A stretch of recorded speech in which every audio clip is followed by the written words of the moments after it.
Bismillah ar-Rahman ar-Rahim. Assalamu alaikum. Just wanted to share some brief reflections that took place between the first and our second class in our study of the Usul of Imam Al-Sarakhsi. May Allah be pleased with him. His brief introduction states, first of all, as we took in the last recording, fiqh is the combination of knowledge of the rulings plus a deep understanding of how these rulings have come about, plus putting them into practice. After that, he states this trait of complete fiqh is what we find in Abu Hanifa and his companions.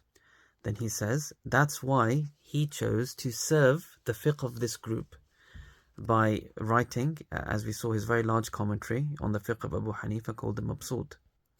And then he says a very odd thing. He said the reason why he wrote his work in legal theory, Usul al-Fiqh, is so that somebody can grasp well the arguments, the structuring of his fiqh commentary, and so that they can fill in the gaps of areas where his commentary might have fallen short. And so the whole enterprise then of legal theory is just to be able to grasp deeply the fiqh of Abu Hanifa. This presents a few problems because when we're often introduced to legal theory in the broader genre, it's really about the tools of the mujtahid, i.e. how someone can independently derive law from primary sources. But Sarakhsi is saying the most you're going to get from me is how to understand and produce commentary on the fiqh of Abu Hanifa. So how do we square this? This takes us to a question I've been grappling with for some time and grappled with most directly in my PhD. And it boils down to what we can call legal epistemology. Or let's even just call it epistemology, your theory of knowledge. How do you arrive at knowing? And how certain are you of what you know? In truth, every mature knowledge tradition has its premises on which all of its details branch out. So, in truth, to master the fiqh of this legal tradition right now, the fiqh of Abu Hanifa, what you want to do is crack the fundamental premises of the system which have branched out into this fiqh tradition. I have proposed elsewhere that the myriad discussions of Islamic legal theory can in principle be boiled down to three very important premises. A premise that pertains to how you understand the Quran, a premise about how you understand the Sunnah, i.e. tradition, authoritative tradition, and a premise about your mind. And so the summary is as follows. When it comes to approaching the Quran, the school of Abu Hanifa is a deeply Quranic school. The Quran is deeply meaningful, and a person must try to extrapolate as much knowledge as possible from the Holy Quran. This might seem non-controversial, but what it implies in the legal theory of the school, as we will be exploring in, I think, the upcoming year actually in our class, is this extremely confident theory of language, that the Quranic language is clear, and whatever can be clearly understood is deeply authoritative. No hadith will be able to override or qualify or contain or restrict or modify anything clearly understood from the Quran unless. That takes us to our second pillar, what I've called. First pillar being confident theory of language. The second pillar being a deference to the Salaf, the early Muslims.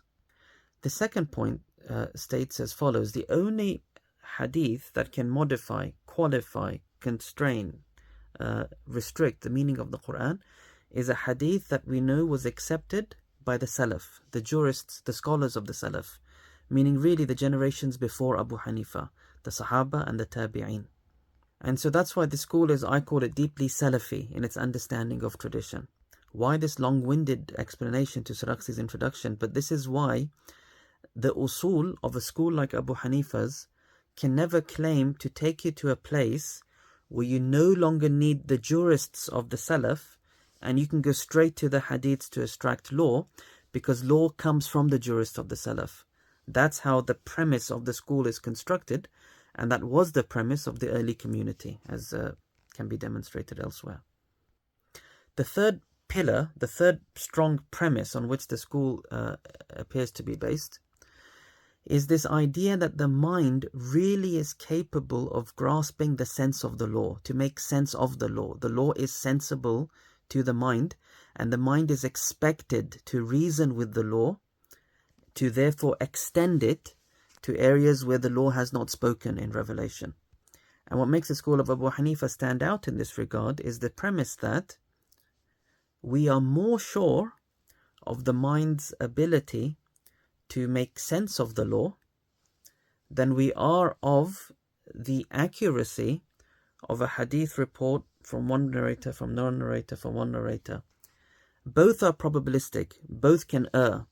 Your understanding of the reason for zakat or what marriage contracts are trying to achieve, again, reasoning in the law, you can err in that. And just like if you narrate something you've heard from somebody, you can err in that. No one is claiming absolute certainty for either amongst any of the Islamic jurists.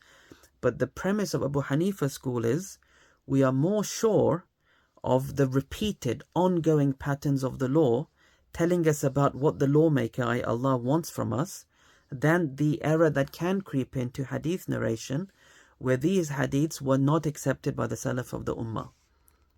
And so that's the uniquely Hanafi economy of certainty, i.e. grappling with layers of certainty. And it's this three premises that will now be explored in extremely great detail in a work of legal theory. What is the fruit of this endeavor? Ultimately, the fruit is, in the first instance, it's a transformation of your own being. What I mean by that is, you will be acquainted with really a lifetime journey with the Quran, first of all, if you go back to the first pillar. Not just how to understand Abu Hanifa's fiqh, but it's an angle into a deeply profound Quranic relationship, which we will be exploring. The second pillar is an angle to really understanding what authoritative tradition actually means, and the status of the early community, and a real desire to understand the early experience of Islam, and to give the early experience actually greater weight than any subsequent experience, i.e. every generation goes back to the first to make sense of itself. It doesn't mean you ignore what came before, but every link in this chain is not of equal consequence. So it's really a deep theory of history, which again connects to being, how you understand yourself. And the third, which is about the mind, is really telling you that your duty to God is to do your best to understand what God is getting at in His law, because that depth of understanding is what will guide you in how to practice and live. And so these pillars of legal theory are pillars of being. Being as a faith-driven subject who believes in the revelation to the Prophet ﷺ. And I claim not that this is the only way to live and be in this way, but it is a way of being in searching for truth in the revelation. And it's this way of being that will be explored in great forensic detail in this work of legal theory. And if you look at it like this, then you can understand why Sarakhsi's claim is so humble. He's not telling you can bypass the Salaf, go to sources and figure out things for yourself, because the Salaf is the point around which this theory is designed. Abu Hanifa's circle, as he says, is one great group of the Salaf. If you serve them, you can find a path to knowledge. I invited the students obviously to critique this framework. I said this is the best I've come up with to understand the premises of this school. And I've invited them obviously to explore it with me as we continue in this class. That's what I wanted to share for now. Jazakumullah khairan. Wassalamu alaikum.